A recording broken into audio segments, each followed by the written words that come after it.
Yang pertama, aku akan mulai dari pengertian metabolisme. Metabolisme merupakan proses kecepatan tubuh dalam menyerap, mencerna, dan mengasimilasi makanan untuk diubah menjadi energi. Metabolisme itu sebenarnya merupakan seluruh rangkaian reaksi kimia yang terjadi dalam sel makhluk hidup. Metabolisme sendiri dibagi menjadi dua. Yang pertama ada anabolisme, dan yang kedua ada katabolisme. Proses metabolisme dibagi menjadi dua. Yang di sebelah kanan ini merupakan proses katabolisme.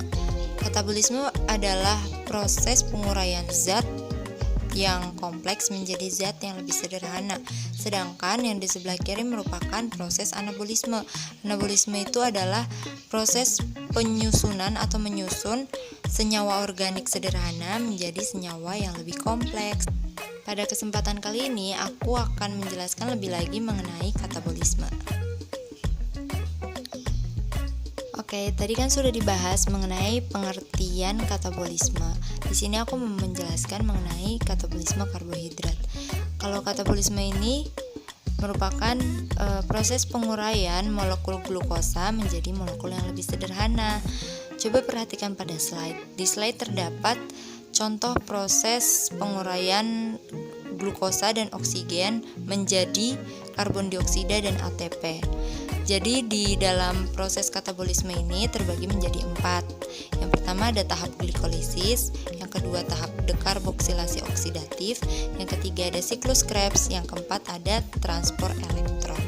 Mari kita bahas lebih lanjut. Nah, tahap katabolisme yang pertama itu adalah tahap glikolisis. Tahap glikolisis ini merupakan tahap penguraian glukosa menjadi asam pirufat. Nah, glikolisis ini terjadi di sitoplasma. Dan pada tahap ini menghasilkan 2 asam pirufat, 2 NADH, dan 2 ATP. Tahap kedua seharusnya adalah siklus Krebs, akan tetapi pada tahap siklus Krebs tidak menerima asam pirufat. Oleh sebab itu terjadilah tahap peralihan, yaitu menjadi tahap dekarboksilasi oksidatif.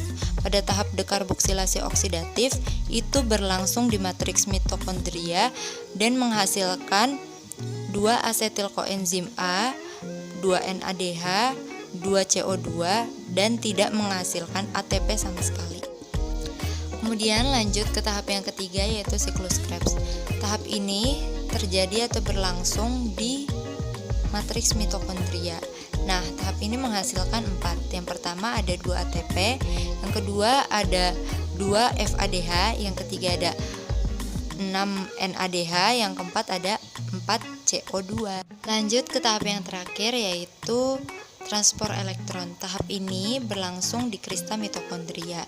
Nah, di tahap ini adalah perhitungan hasil keseluruhan ATP yang didapat dari glikolisis hingga tahap siklus Krebs.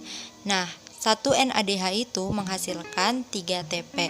Karena total keseluruhan NADH itu ada 10, maka dari NADH itu menghasilkan 30 ATP. Kemudian 1 FADH itu menghasilkan 2 ATP. Keseluruhan FADH itu ada 2, maka FADH menghasilkan 4 ATP.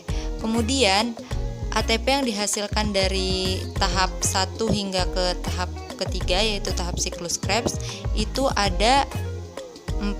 Maka total keseluruhan ATP-nya didapat 34 ditambah 4, yaitu 38. Nah, akan tetapi karena terjadi tahap peralihan, maka 38 harus dikurangi 2. Jadinya 36 ATP. Jadi total semuanya adalah 36 ATP. Terima kasih untuk semua yang sudah menonton dan menyaksikan video presentasi saya. Semoga video ini bisa bermanfaat untuk kita semua.